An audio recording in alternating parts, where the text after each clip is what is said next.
Imran Khan once captained his country at cricket.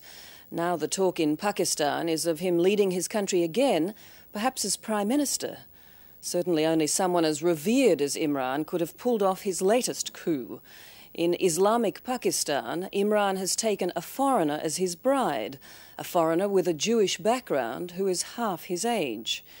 Jemima Goldsmith, daughter of a British billionaire, has gone to live with Imran in his home city of Lahore. Her husband says his playboy days are over. He is committed now to changing his country fundamentally.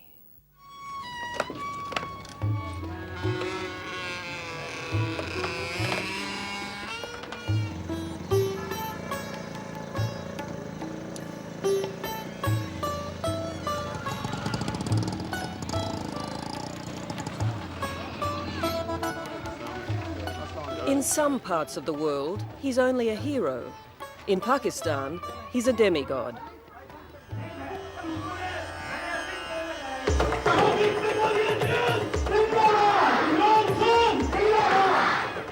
But Imran Khan doesn't care anymore for the game that brought him all the adulation.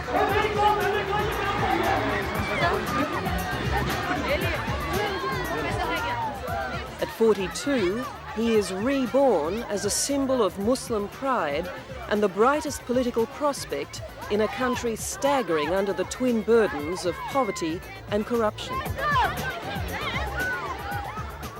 You know, if I see my country heading downwards, and why should I not talk about it or say something and make myself heard and hope that other people join in? In a democracy, I mean, we all have the right to say what we think is right. If I have a platform, I should speak out. You know, this is the essence of democracy. Anyone in a position. And by the way, this is also very much Islam. You're supposed to stand up and say what you think is right. All the same, you're standing up more than most other people in this country. Not at all. There are a lot of people saying the same thing as me. You but know, with what not, I'm saying... Not the kind of attention paid to them. But this is what you're saying is that people do not have the platform which I've got. All the more reason for me to say it. And he has plenty to say. Pakistan, he believes, should discard what the British left behind, starting with the legal system, and return to tribal law. His countrymen should wear only traditional dress, as he does. And English should give way to Urdu, Pakistan's main language, in the country's schools. His conviction springs, he says, from a spiritual awakening to Islam. As far as those of us looking on can judge, you've gone from cricketer to social reformer, from man of the world to Pakistani nationalist, and from playboy to devout Muslim and husband. That's quite a transformation, isn't it? The assumption is that we don't change. When we pray 5 times a day, we always repeat one thing in the prayers, that, oh God, guide me on the right path. Now, you know, if we weren't to change, you know, we would not come on the right path. I mean, the right path is every day. In your mind, is this a genuine spiritual awakening that he's gone through? Some of it must be genuine. It's as genuine as a confused person's spiritual awakening can be. Jugnu Mohsin is editor of Pakistan's Friday Times and a fierce critic of Imran Khan. He stands on a high pedestal and lectures us about how we ought to live and how we ought to be proud of our culture and our roots and our heritage, and we are. We know who we are. It's he who doesn't know who he is.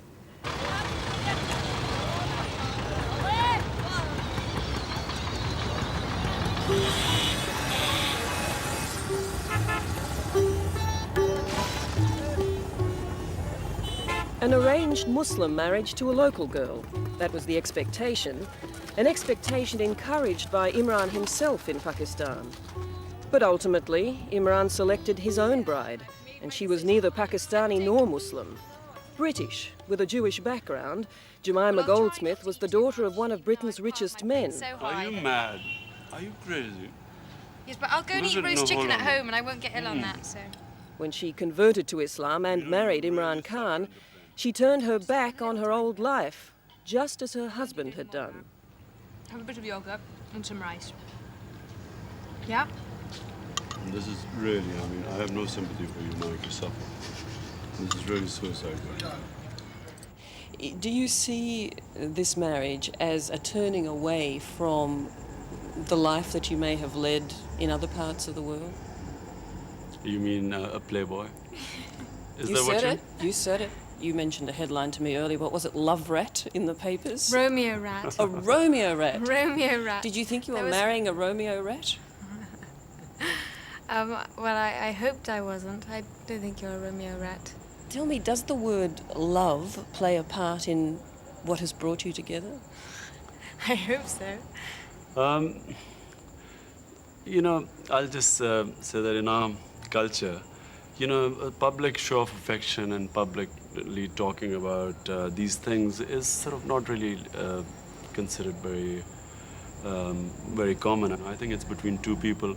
Because, you know, you see in Hollywood people sort of proclaiming love, you know, and this huge love affair, and 2 years later they are divorced. It's quite embarrassing. But it's an interesting difference in your responses. Jemima said, yes, I hope so.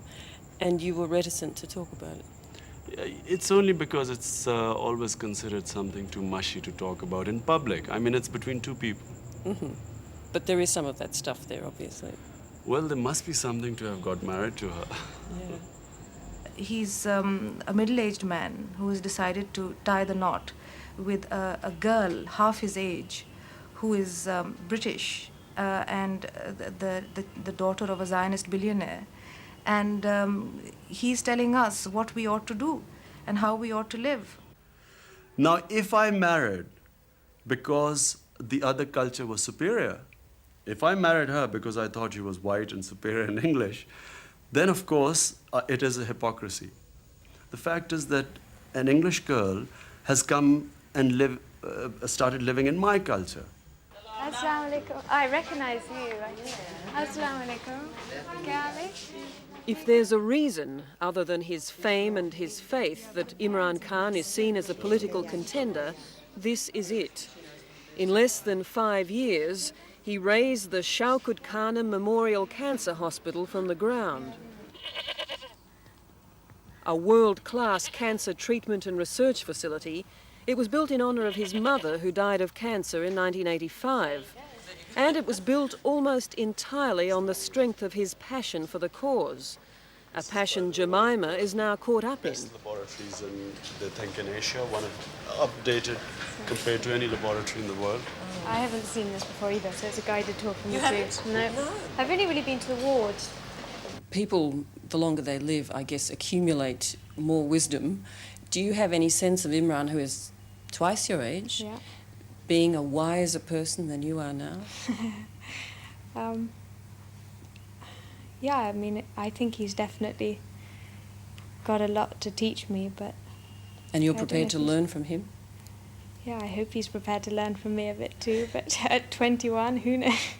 Who knows what I can teach? Imran speaks a lot about choosing a wife who has a vision that is compatible with his vision. Do you feel that you share his vision?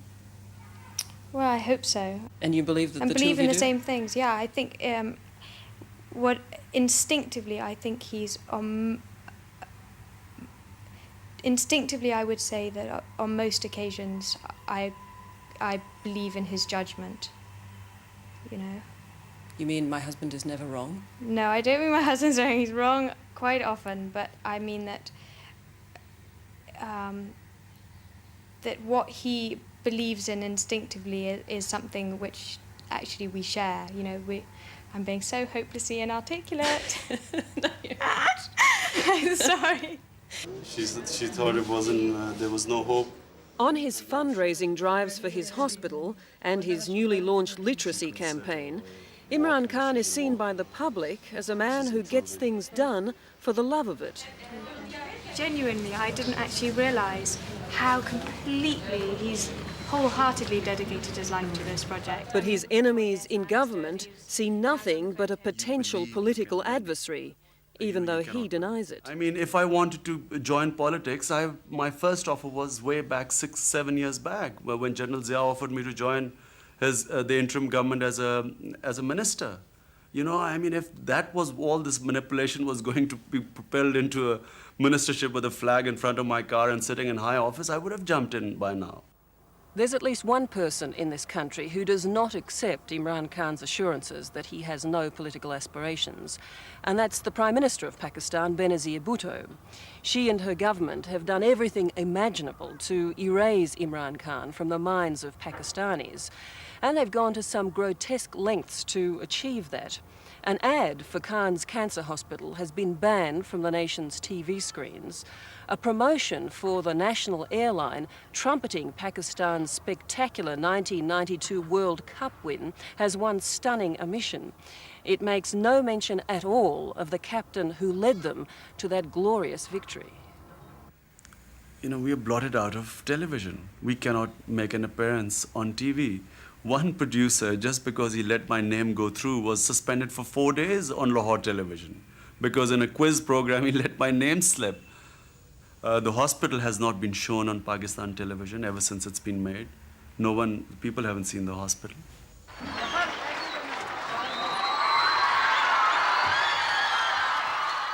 The government clearly believes Imran Khan is a political threat, as much as his followers believe that he's a political hope. His denials are not helped by the fact that at rallies like this one, he talks about restoring national pride. He talks about rejecting foreign aid, and he talks about cleaning up corruption.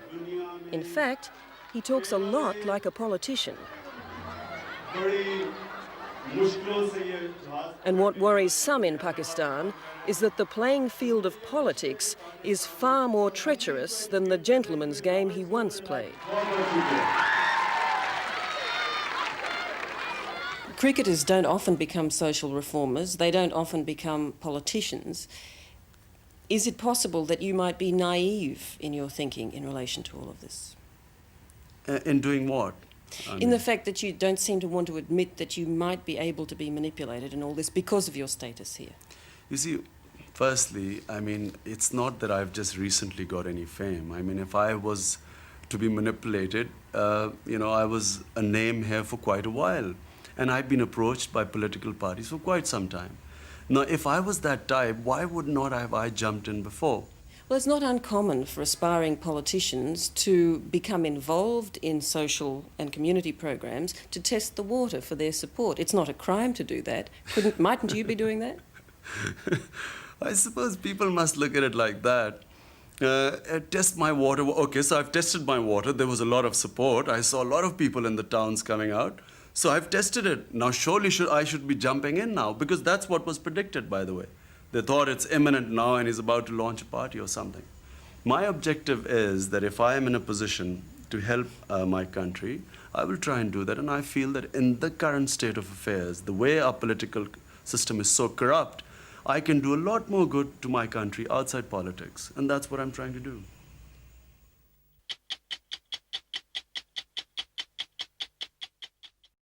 Hello, I'm Tara Brown. Thanks for watching. To keep up with the latest from 60 Minutes Australia, make sure you subscribe to our channel. You can also download the 9Now app for full episodes and other exclusive 60 Minutes content.